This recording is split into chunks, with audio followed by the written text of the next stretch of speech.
Before the pandemic, we're all juggling, X number of balls. But the pandemic has forced us to say, okay, which are the fragile balls that I have to hold on to and keep in the air? And which are the ones that I can set down? It's focused our attention to those fragile balls, those most important priorities in our lives. And when we look at things with more openness, more solutions may appear. Welcome to the Mindspace podcast. I'm Joe Flanders. Thanks for tuning in. The Mindspace podcast is my personal, in-depth exploration of the science and practice of well-being. I'm sharing this journey with you because I believe we can all lead happier, more meaningful lives by getting the facts and training our minds. Join me as I learn and share the most inspiring insights about human flourishing from leading experts, because we could all use a little more mind space. My guest today is Dr. Tamara Souls. Tamara is a lovely human being. She's also a licensed psychologist, specializing in child mental health and well-being. And she works a lot in coaching parents on how to best support their children's development and the development of resilience. We had a pretty good conversation about back to school anxiety and the unique challenges of back to school in this sort of COVID environment. We got a chance to talk about just back to school in general, what's challenging about it, what COVID-19 adds to this season, how she's coaching parents on coping with these challenges, in particular, this process of making meaning out of what's been happening. We get into government regulations and school boards' approaches to helping foster safety in schools and perhaps some of the challenges that have come along with that. We also talk about some of the early warning signs that parents and teachers should be looking out for. And she gives some of her favorite tips on how to navigate back to school anxiety and how to think about disciplining and supporting kids through various challenges in general. So I hope you enjoy the conversation as much as I did. And without any further delay, here's my conversation with Tamara.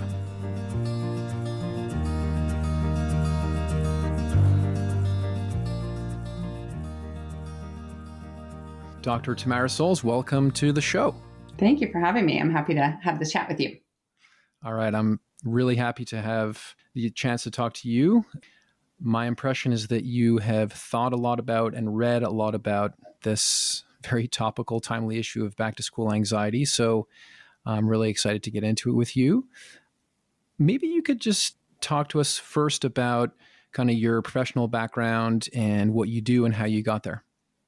Sure. So my PhD was actually in educational and child clinical psychology. So what that means is that I have this marriage between both working directly with children and families, but also having this whole other educational psychology piece in my back pocket, which is certainly relevant at the current moment as school is on many people's minds. So that's my PhD. And then my specialization after finishing my doctorate was in early childhood mental health.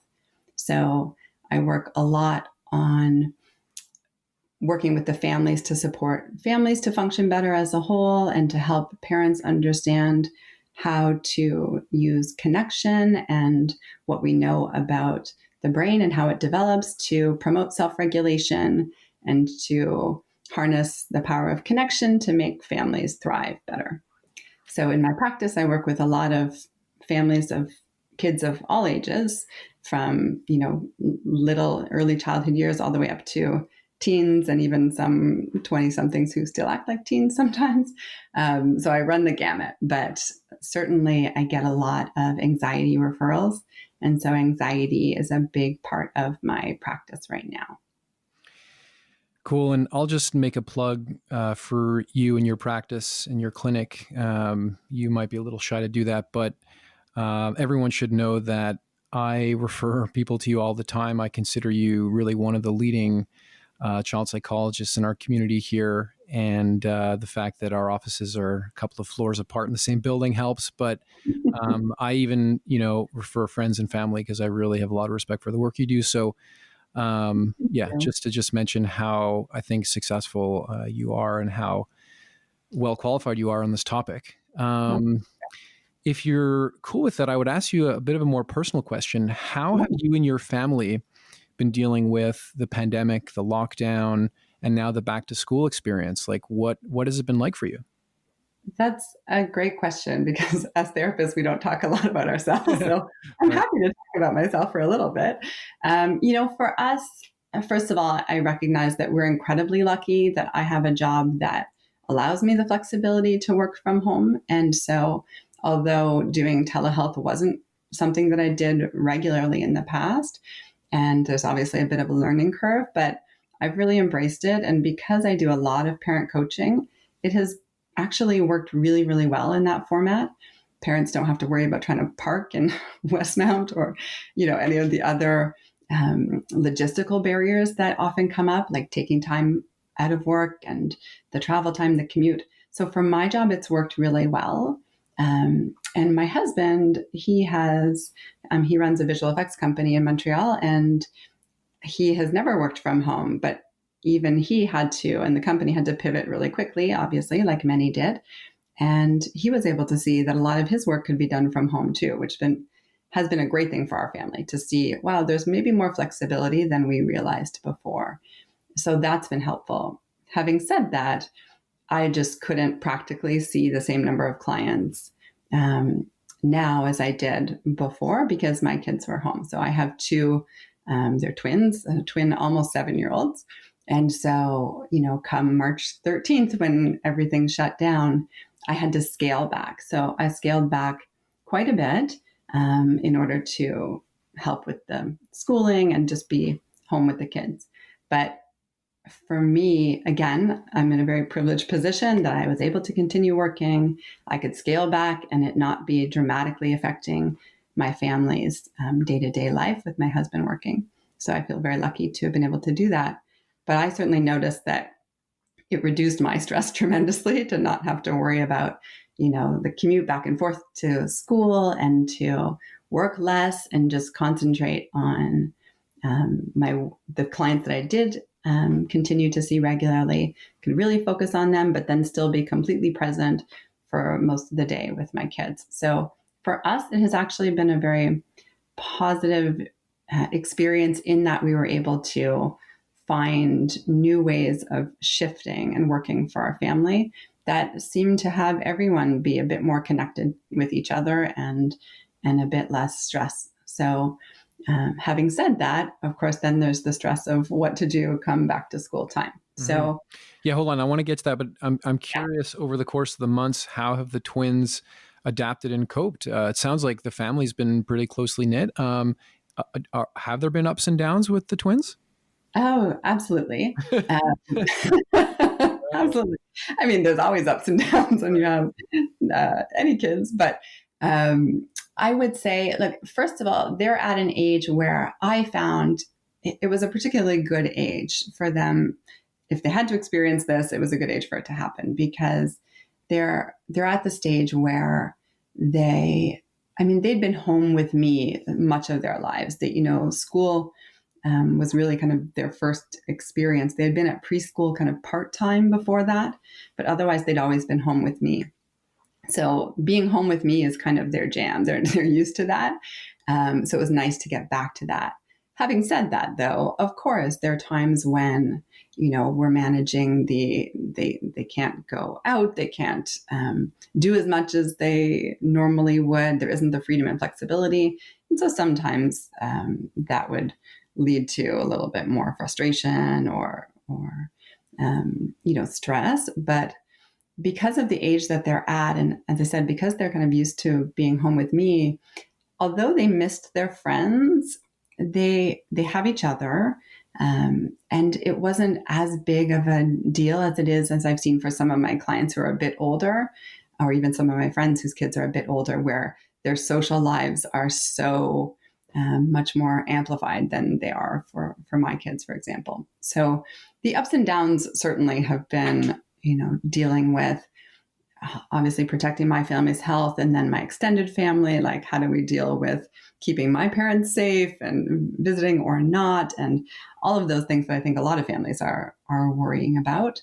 But for the most part, the ups and downs were not that much greater than in everyday life, at least for my family. But I also know that's not the case for Sure. lots of other families. Yeah, I think this is something that will probably come up, and it should come up, just this idea that there's a huge distribution, right? You talked about the age of the kids, the sort of baseline routines, how social kids are. Yeah. And when we're going to get into whether it's the pandemic in general or the back to school experience, it's really not one experience. There's so much, it's really a heterogeneous kind of thing. So as much as we can, we'll try to take that diversity into account. Yeah. And of course we can't talk about everybody at once. So we'll do our best to kind of track all that.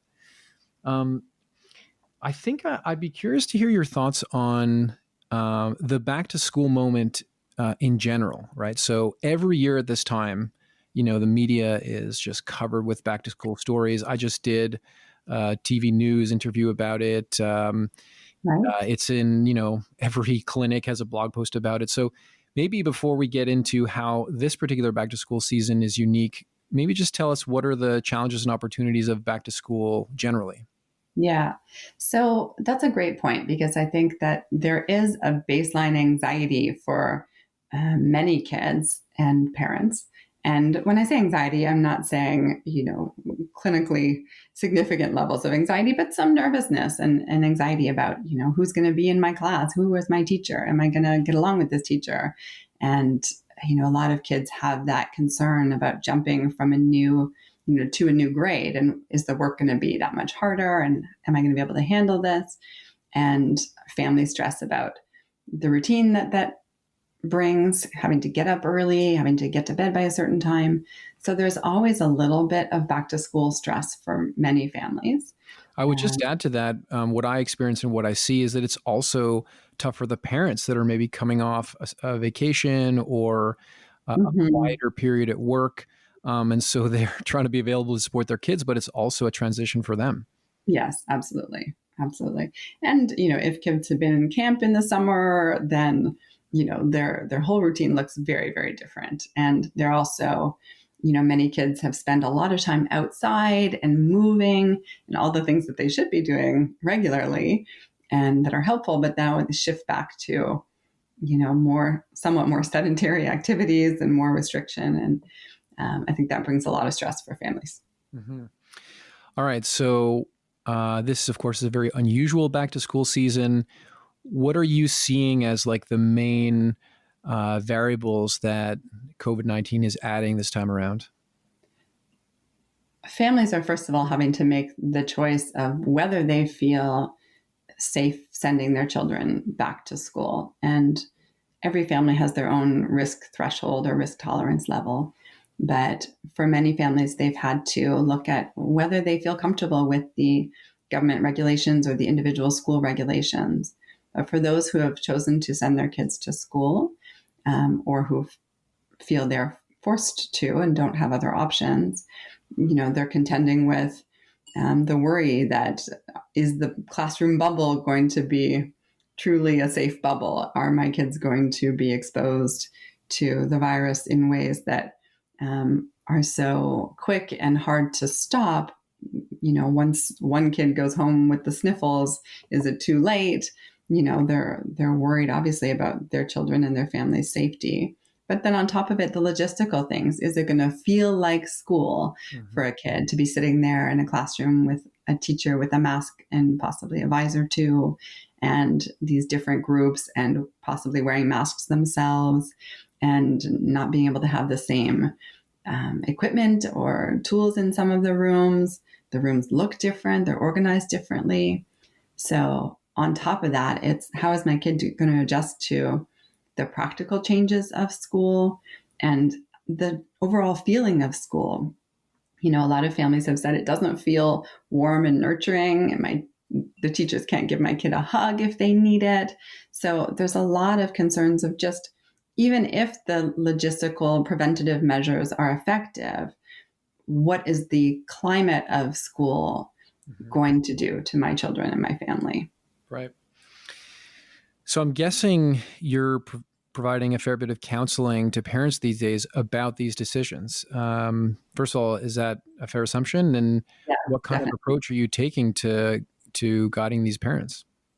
So, first of all, helping parents see that there is no one size fits all answer, and that um, to have compassion for each other and for themselves in trying to make decisions with limited information, and that it is hard to make a decision when we feel like the information is incomplete or it's ever changing, and so everyone is just trying to do the best they can with the information they have.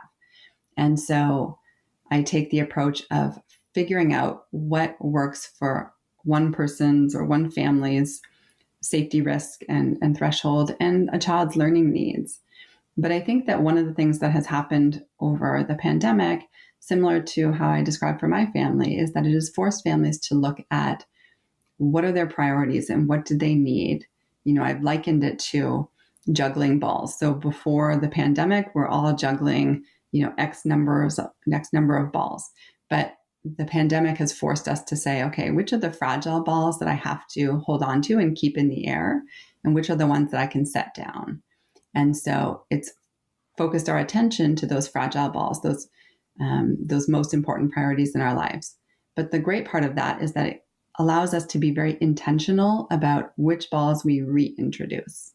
And so, because a lot of us have started to learn, okay, maybe I can work from home, or maybe my schedule can shift a little bit more than I thought it could before, then we look at things like, well, are there other educational options for my child that I might not have considered were it not for the situation? So, looking at homeschooling or learning pods, or just a variety of way that learning can look, and maybe changing schools, or like I said, it's allowed people to reflect differently on what their families need and how that can look.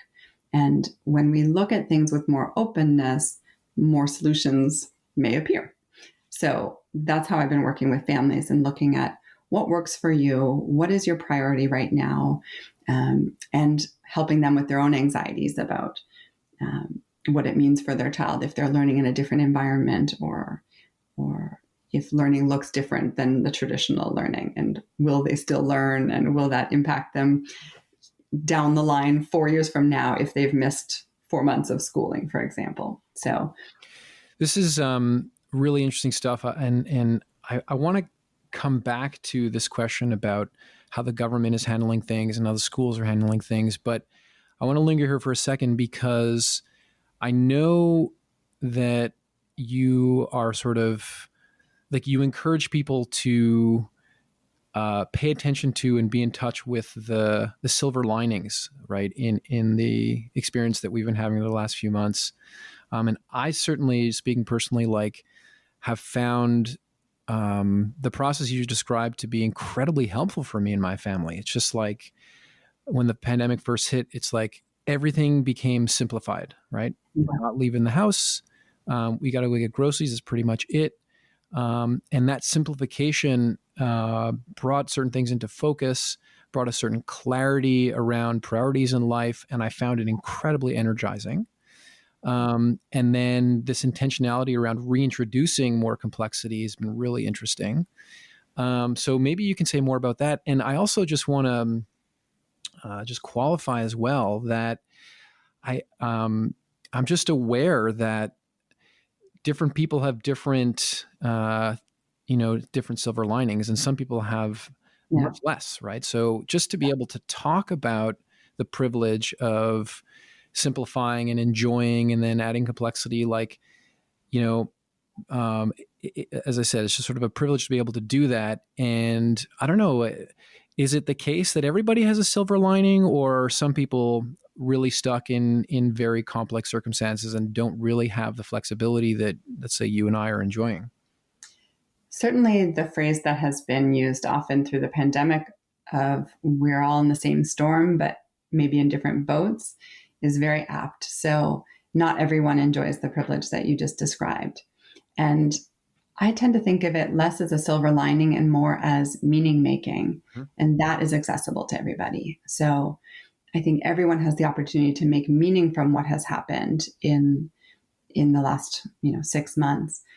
What they do with that meaning may vary, and the capacity to do different things with that meaning may vary. But I think there is opportunity to make meaning from it for everyone. Now, Yeah, go ahead.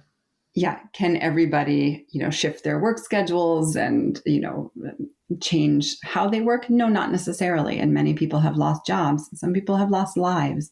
Obviously, this has been an incredibly traumatizing time for many people. At the same time, even through trauma, there is opportunity for meaning making. But I do like to help parents see that there are often, as I said, more opportunities than they have been aware of in the past. And that might, you know, it's probably a bit reductive to say there's always a choice, but for the sake of ease, I will say there's almost always a choice to be made. You might not like the consequences of those choices, or those consequences might be quite involved. So, for example, if I'll take a more extreme example, if a family is super busy and they're they are working long hours and their children are in school and then after school programs, and then they're finding themselves rushed to pick their kid up and then take them to hockey and get their homework done and then come home, and they're finding that they're constantly in these power struggles with their kids. Well, yeah, like no shit. Like that's going to happen because the foundation of a relationship is connection. And when your lives don't have room for connection, then those things are going to go astray. So, and I'm not coming at that as a place of judgment about those lives. It's just there are functional consequences to any of the structures of our lives. And so, yes, in some cases, a parent might say, well, I can't cut back my hours. Again, I'm going to go extreme just to make a point, but I can't cut back my hours and spend more time with my kids because then I can't, do X, Y, and Z, or maybe I'd have to move into a smaller house or get a different car, or really, really change my life in a dramatic way. But those changes may be possible, and those changes may be necessary in some cases. Now, by no means am I saying go quit your job, go move, and go, change your life. But I say that only to say that there are options available for many people, and that this situation has caused people to look at their lives a bit differently, and to see that maybe we don't need the extra lesson or the extra, after school activity or sport or whatever it might be. Because a lot of the challenges that I face in my clinical work have to do with overscheduling, not enough time, and rushing. Mhm. And so often we need to look at what can we pare back, what can we reduce in order to make this family function a bit better. So all that to say, perhaps that's a long-winded way of saying that during this pandemic and as this shift back to school, I think there is an opportunity for everyone to at least evaluate what do you have control over in your life. And yes, some people absolutely have more control over more things in their lives than others. Yeah. I'm really with you on the meaning making piece there. And the example you just gave, I think, is relevant to a lot of people and relevant to the kind of coaching I'm doing. I also think it applies very nicely to maybe something on the other end of the spectrum, which is like the Black Lives Matter protest, in the sense that people who joined those protests and became more active in that community were making meaning in a different way with very different circumstances. So I think it captures the choices that we're faced with in these circumstances for most people. That's exactly right. And when we think about resilience building, having a higher purpose, and I don't mean that necessarily spiritually, but just a higher purpose larger than oneself, is one of the resilience factors. And so Black Lives Matter as a movement is an important contributor to resilience building, because it is people working toward supporting a community at large, or a group of people at large. So it's larger than oneself. It's not an individual. It's a more collective action. And so again, that's making meaning. I'm going to take these systemic biases, the oppression, the racism, the violence, and I'm going to make it meaningful in my life or in one's life by finding a way of pushing back, or of speaking up, or of engaging, whatever that is making meaning from even the most traumatizing situations in a way that is resilience promoting. Mm-hmm. I could channel like some clients of mine, or even maybe some of our listeners, or a part of my brain, and say like, okay, Tamara, that's really nice. You're going to sit with clients and, talk about the meaning that they're making out of this challenge and this kind of stuff. That's all well and good. But we're talking about a virus that could potentially kill you or your child. And even if you get it and survive, could have long-term consequences on your health. I was just reading last night about this hypothesis about how it affects your heart. And some people have inflammation in the heart muscle that lasts many, many months, if not years. Like, can we really afford the sort of luxury of navel gazing and pontificating about the meaning of our lives, when there are real health and safety issues here that we should really be focusing on perhaps a little bit more? I think they're not mutually exclusive. So obviously, we are all existing in this global pandemic, and we have a choice to get overcome by the anxiety of how to navigate a global pandemic, or again, focus on what we have control over. And so I can't control where the virus is or whether it comes to me or not, but I can control what I do in response, which is true of any stressful situation. And stressful situation is obviously a massive understatement for the current reality.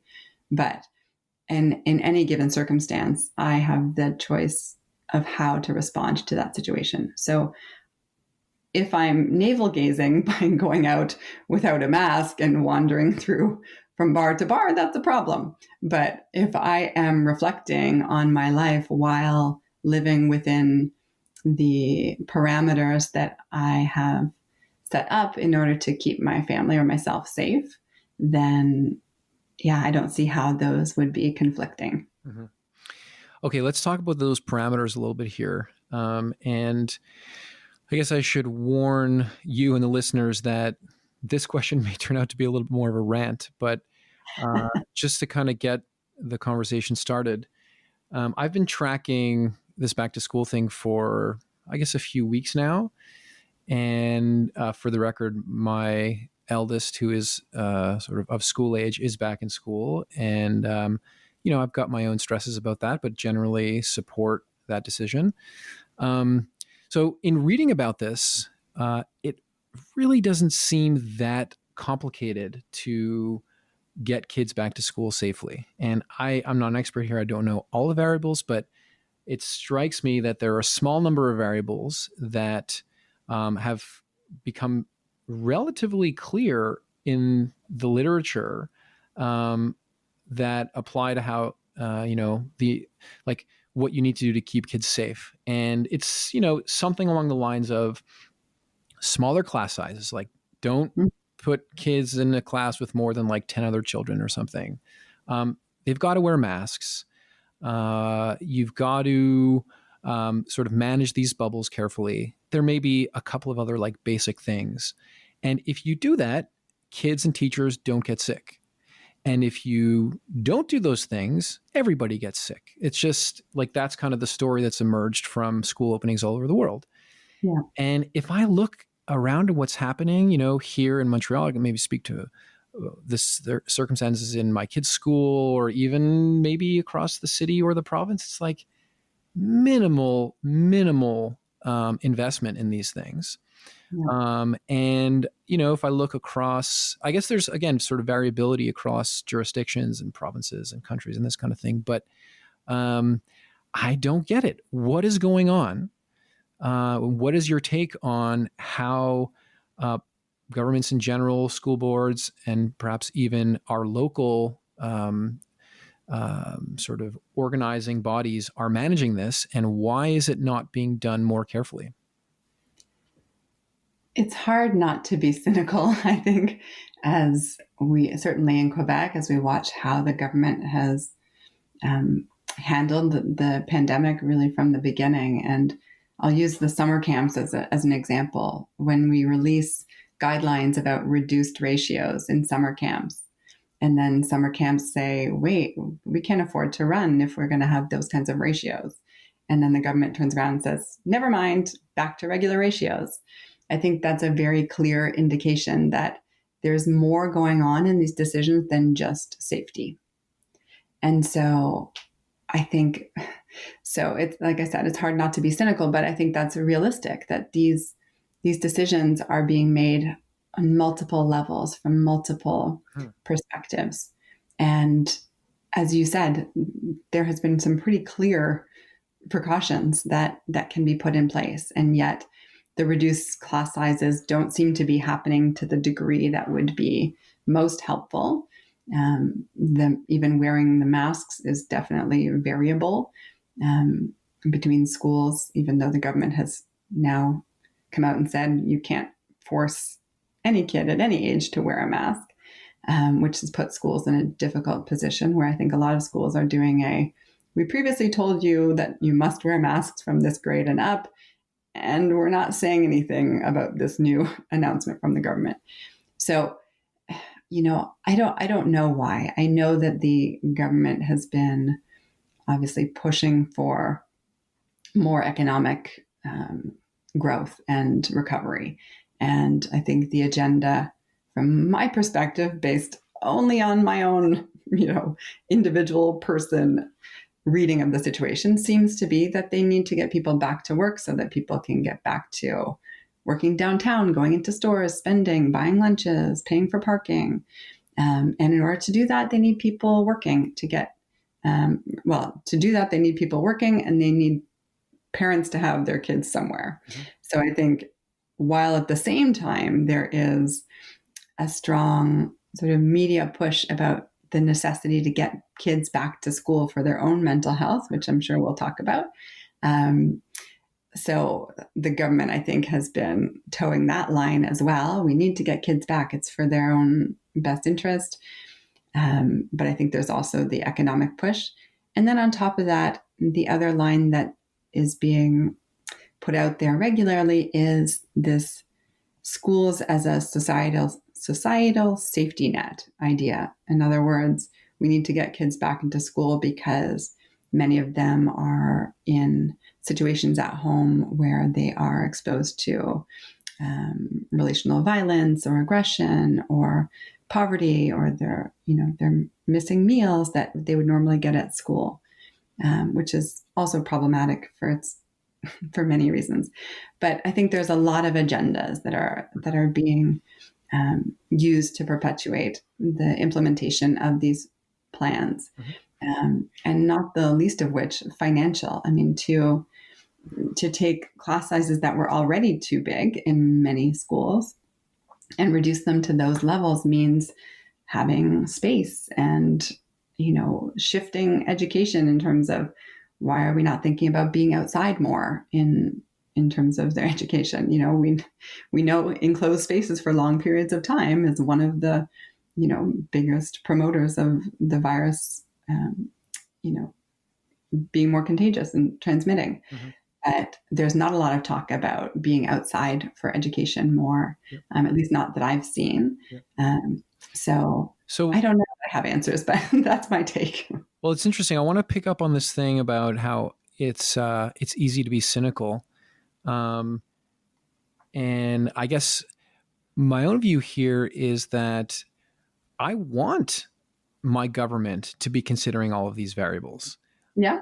The safety of my kid is obviously a high priority. but so is the sort of long-term economic consequences of a totally shuttered economy, because my kids are going to be the ones paying down the debt for the rest of their lives and having worse public services as a consequence. So I'm all for that. Yeah, And I'm not cynical about it. Um, and I mean, I'll let you speak, maybe nuance your point a little bit more if you want. I guess my issue here is that the communication's been so lousy. It's like, absolutely. tell me why these are the decisions that you've landed on, and why you changed your mind from a month ago, and why the school seems to be in the dark about the reasons for these decisions. And I was chatting with another parent last night, and like, she just wants to know, like, she can get on board Yeah. with whatever the plan is. And she's not, she sort of described herself as relatively conformist. Like, she'll go along, but Hmm. she just wants to know, and having the information would be a source of kind of security and comfort. And I'm again, I don't want to, be critical. I'm sure this is an impossible job for any government. But that's something I'm genuinely confused about. That, of course, there are many variables, but like, talk to us, tell us what's going on, and tell us how you're balancing these different considerations.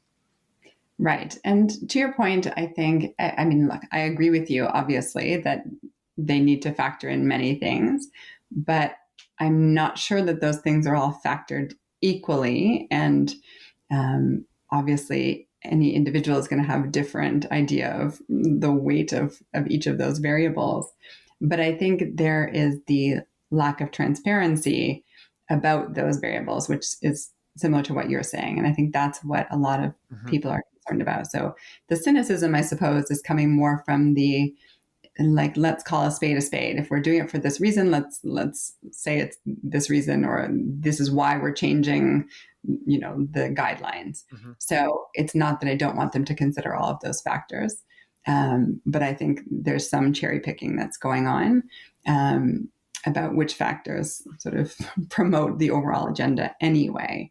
But to your point, the lack of communication is a huge one. And I think the fact that it was really down to the wire for families to even know, well, are we going back to school? What is that going to look like? Right. Are they masks? Like, all of that was just ridiculous. Yes, I agree. Am I going to have to stay home, Yeah, 2 days a week because my kid's not going to have school? Like, I need to know that like months in advance, right? absolutely. Yeah. And for anyone, again, for anyone who doesn't have the luxury of a job like we do with some relative flexibility, Yeah. how are they planning for their lives if they don't even know, when ideas like some days on, some days off are bandied around? How on earth is that functional for Yeah. most families? Yeah. Or half days or mornings and then afternoons, and to not even know those things with any preparation is again ridiculous and very anxiety producing also, obviously, for families. And I think the thing that I'm hearing most from families is that they felt like they really just didn't have choice, Right. that they really hoped that distance learning would be an option. And yeah, who wouldn't hope that that was an option, right? That, I'm not saying that that is the right option for everybody, but to have that as an option, I think a lot of parents were really hoping that that was going to be implemented, and not just for kids whose health conditions or families' conditions require it, Mm-hmm. but as an actual choice. So to be able to say, I don't feel safe even with these government measures sending my child, so I'm going to avail myself of this distance learning opportunity. I know a lot of families were disappointed that that wasn't available for them. So I'd be curious, maybe just briefly, because there's so much other stuff I want to ask you about. But again, lingering here for a second, how are you approaching coaching parents around like working through the disappointment, the cynicism? Are we back to focus on what is in your control and accept and let go what isn't? Is that the general frame you're taking, or how do you deal with that?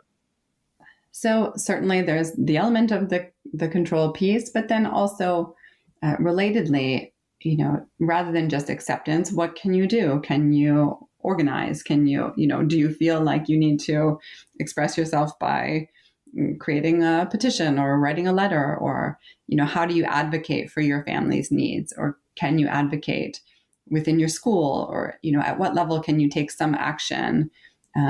At least to say, it may not have achieved the results that I had hoped for, but at least I took some action in service of what I perceived my child's needs to be. And so just supporting families in connecting with each other and mobilizing if that's what is helpful for them.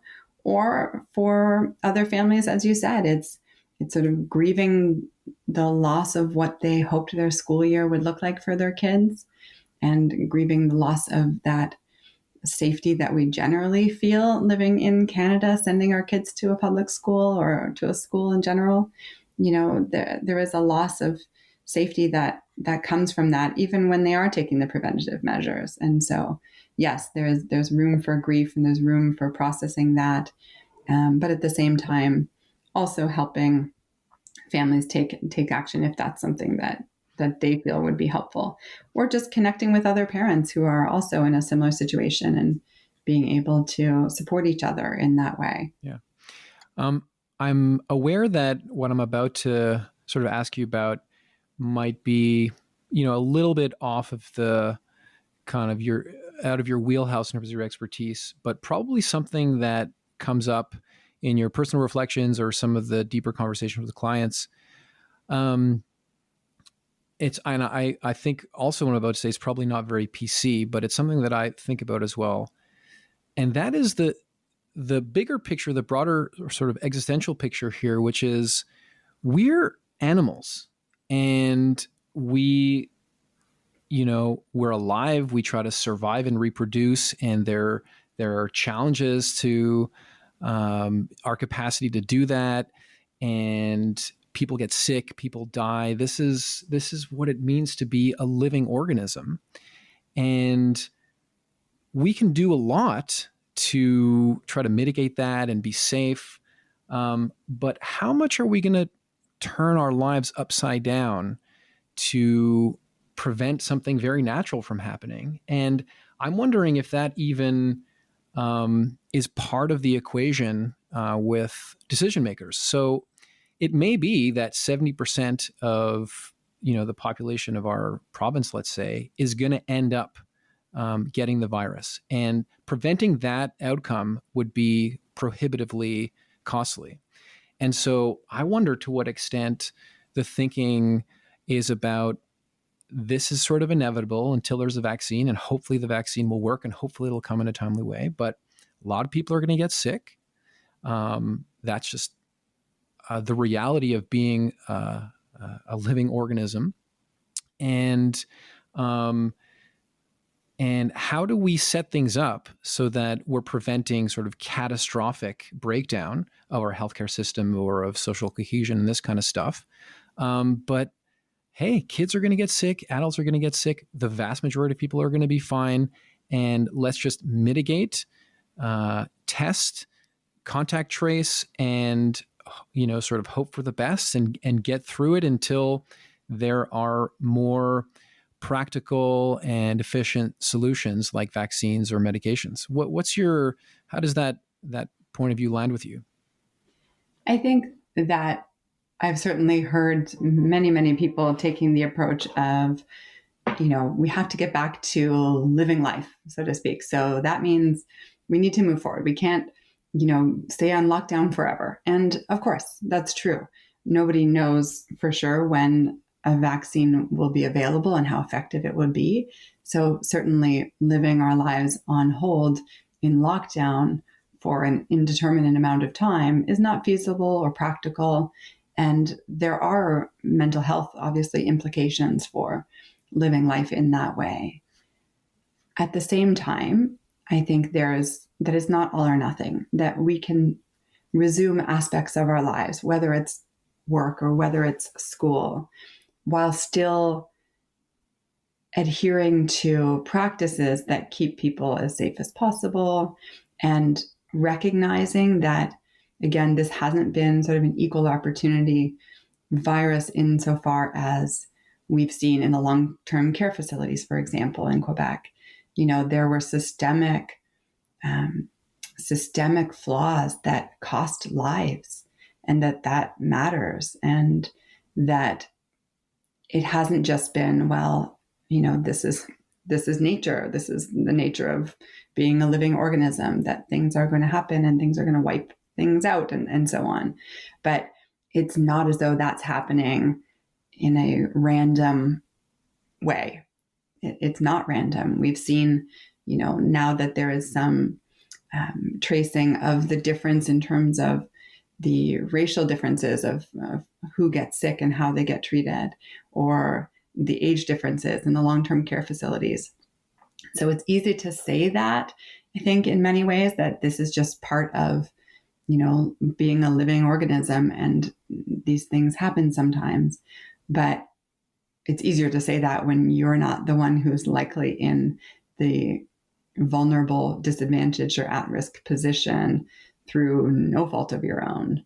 So there needs to be some acknowledgement that we have a duty to protect everyone equally, and that isn't currently in place.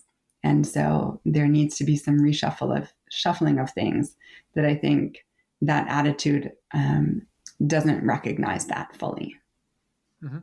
Yeah, that makes sense. Let's get into some of the more kind of practical issues here. I'd like to talk about what happens when kids and or parents are struggling with this back to school anxiety. What are the sort of early warning signs that maybe some greater level of attention is called for with a child who's having difficulty?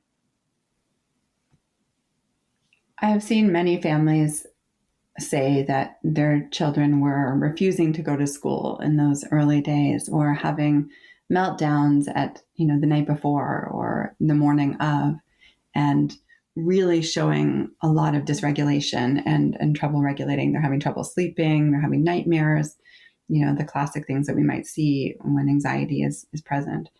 And of course, also for the parent, right? So if parents are having trouble containing their anxiety, and then children, as the barometers of stress in a family, then take on that additional anxiety, and they go to school with the weight of that parent's anxiety on their shoulders, that's a problem, and that needs to be addressed in some way. So whether it's the parent getting support from a friend, whether it's support from a therapist, or whether the child needs some support for that anxiety to help them go back, then those resources need to be put in place. It is difficult in a global pandemic to decide what level of anxiety is the right level of anxiety, so to speak. But again, it comes back to, as I think it always does in our profession, this idea of functional impairment, right? So if I can wear my mask, wash my hands, keep my distance from people, probably not a good time to join a choir, if I can do these things, and that sort of contains my anxiety, I'm still stressed and I'm still aware of the risk, but I can engage in the things that I need to engage in, then that's something. But if I can't leave my house to get my groceries, or and there's no real health risk, that I'm not a high risk person, for example, and I can't go outside of my house even if I have a mask and if I'm careful, and so on, or I'm keeping my kids away from any other human being even if we're following proper precautions, then that level of anxiety is likely functionally impairing, and it needs some support. Mm-hmm. So again, we use that notion of functional impairment to try to figure out what is just general stress in reaction to a completely stressful situation versus what is above and beyond that needs additional help. Mm-hmm. That's a really helpful framing of that question. Tell me, what are your sort of go-to tips or strategies that you advise people to try on when they need to support their children? As always, regulate yourself first. So, as I said, making sure that your own anxiety as a parent is in check. I have had clients, even last week, who are saying, my mother has this health condition, and I'm so afraid that I'll go to school and I'll forget to put my mask back on, or I'll forget to wash my hands after eating. And they're taking on so much of that responsibility, and feeling like it's their burden to keep their parents safe, and trying to help that child and that family put the responsibility where it belongs. In other words, saying, your parent is aware of their health condition and they're aware of the precautions that are being taken by the school. And so if they're choosing to send you, then they are accepting that the level of risk is safe for your family, which means that they know and trust that you will do the best that you can. And especially in a child, yeah, there's going to be times that they don't remember to wash their hands, and there's going to be times that they don't put their mask on all the time. So helping that burden shift off of the child's shoulders and onto where it belongs, in terms of the responsibility. So the parent taking care of themselves, helping a child see what is in their control, what's their responsibility, and then the overall sort of wellness things that we would always talk about. So, for example, can we talk about deep breathing, meditation, using a bedtime guided meditation, for example, starting the day with rituals. I think rituals are very grounding practices that help reduce anxiety and build connection, which is sort of the 1-2 punch for helping a child through any situation. So when we can, for example, start the day with saying the same thing or singing the same song to get us going in the morning, those rituals provide predictability to kids, and predictability in these ways is so necessary when so much is unpredictable about this virus and our current situation. Mm-hmm. So introducing ritual, introducing predictability, introducing meditation or deep breathing, making sure that we're moving and exercising, fresh air, getting enough sleep. So all of those foundational things that we would do to help treat anxiety in any given situation. It's just that the necessity for it right now is higher. Really helpful. I know that you have a lot of expertise on discipline, on tools and strategies for parents disciplining their kids in efficient ways. I don't know if we can bring it in here, but I've become really curious about this distinction between co-regulation and self-regulation. And so to some extent, parents have to be there to support their kids. They have to talk to them. They have to give them hugs. They have to set up these kind of behavioral structures, like you mentioned, the routines and the rituals and this kind of stuff. But we also want our kids to develop some autonomy and self-efficacy in regulating themselves. I wonder how you kind of carve up the responsibilities here with this particular challenge, and is the framework they use for discipline relevant, right? We can't enable anxiety by catering to every need of a child who's feeling vulnerable, but we also can't push the child too much. How do you think about those issues? It's a great question. And there's a lot, I think, embedded in there, because as you're talking, I'm also thinking about reassurance seeking and what that does to anxiety, and how that factors in right now too. Mm-hmm. So I'll start with that one, because I think actually something that has come up in my clients in a lot, even in the last week. So a lot of kids right now are looking for that extra reassurance, that extra 12 kisses at bedtime or at, drop off, or that one extra hug. And of course, we want to nurture our kids and make them feel safe now and always. And they may be looking for an extra bit of reassurance. And so I often say, if your kid says one more kiss and you can give them that extra kiss and then they go off and that's fine, great, give them that extra kiss. If that becomes not enough, right? And that one extra kiss only satisfies them for a second. They're like, no, one more and one more, or they're always upping the ante, or it becomes something that is a pattern every day that they always need the extra and the extra. That's the part that we have to be careful not to facilitate and reinforce as parents. So I might use a different strategy, like taking a piece of paper and cutting it up into 10 little squares and writing numbers 1 through 10 and, a number on each piece of paper. And so we can put it in the hat, and in the morning we can draw the number, and whatever number that is, that's the number of kisses we're going to get that day. And some days it's going to be 10, some days it's going to be 2.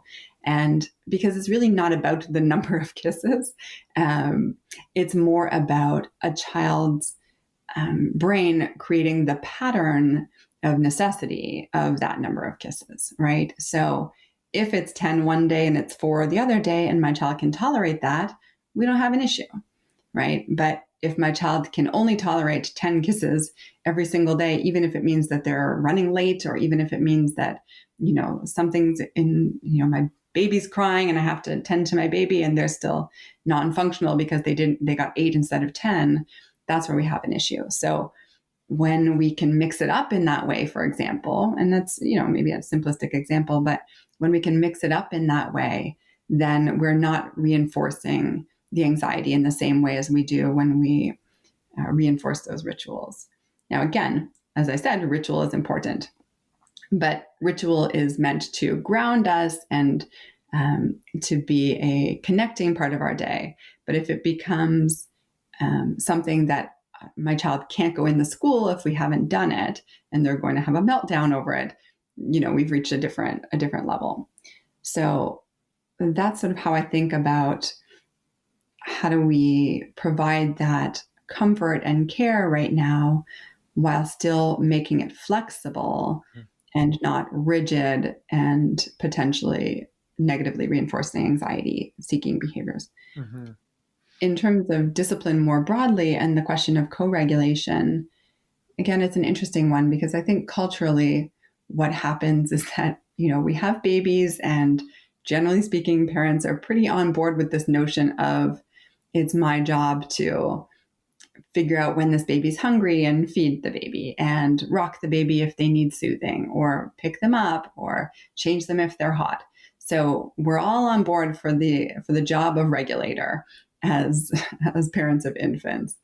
But then something happens, like when they hit 2, when they're walking, more smoothly and starting to talk a bit more, where we're like, all right, great, they're good. And we tend to forget that, their prefrontal cortex is not functional. Like they don't know how to regulate yet. And so they absolutely need our co-regulation. And if we think about the fact that, these centers of the brain don't fully develop until our 20s, clearly we can't expect a 4-year-old to self-regulate all the time. I know plenty of 40-year-olds who have trouble self-regulating. So to that end, it's always our job to promote regulation. And we do that by co-regulating, certainly in the beginning, and definitely within the first 6 years, we are co-regulating. And then through co-regulating and through modeling of regulating our own emotions, then we're hoping to build that capacity on their own, so that they can self-regulate. So that, an 8-year-old who's upset, we might be able to just remind them or direct them to say, what do you think would help you right now? Is it going to read in your room, or is it drawing for a bit, or do you just need some water and a snack to reset? Or should we go run around and kick the soccer ball in the backyard? And you can suggest those things in a way that just helps them tap into those resources. And they may not need you there to actually engage in that activity. But a 4-year-old sent to their room for timeout, for example, is just not reflecting on their bad behavior. That's not something a 4-year-old is doing in their room during timeout. They're reflecting on what a jerk you are for sending them to their room and how upset they are. So in those moments, it's pretty clear that we have to regulate, right? And so that's what a lot of my discipline work is about, is getting rid of these notions of discipline meeting reward and punishment, and really thinking about discipline at its root, which is to teach, right? And to develop. And so we don't teach kids anything, certainly not young kids, by sending them to their room in the middle of a tantrum or meltdown to try to figure out how to calm down their brain that's just been hijacked by their, as we call it, the downstairs brain, right? So when those prefrontal cortex skills, the logic, reason, problem solving, those are not consistently online for kids that age, but they're certainly not online in those heightened emotional states. So they don't have access to that. And so they need us to help them regulate in those moments. And a lot of families worry about, well, what does that mean? Does that mean I'm giving them attention during these, bad moments? Am I reinforcing bad behavior? I'm not saying you go out for an ice cream. I'm saying that you sit with them and hold the limit, whatever it is that maybe they're upset because they didn't get X, or you took away Y because they weren't being safe, whatever it is, you hold the limit. That's not changing, but you can still hold the limit with compassion while also saying, you got really upset when X happened. Maybe it's time for us to take some deep breaths. Do you need a hug? Would it be helpful for you to have a hug? Is there a book that you can look at, or we can look at together? And then when they're calmer, at another time, we can go back and revisit, the infraction, if you will, or the situation, and talk about different ways to handle it or why that wasn't acceptable, and to build that understanding. But we can't build that understanding if they're not emotionally available to hear it to begin with. Mm-hmm. And so that's where I focus a lot of my attention, and my work is in helping parents shift to skill building in discipline and building regulation. Mm-hmm. So all that to say, I think it is our job to help kids learn how to regulate by modeling always throughout the lifespan, but in co-regulating during those early years, especially to promote the ability to self-regulate in kids.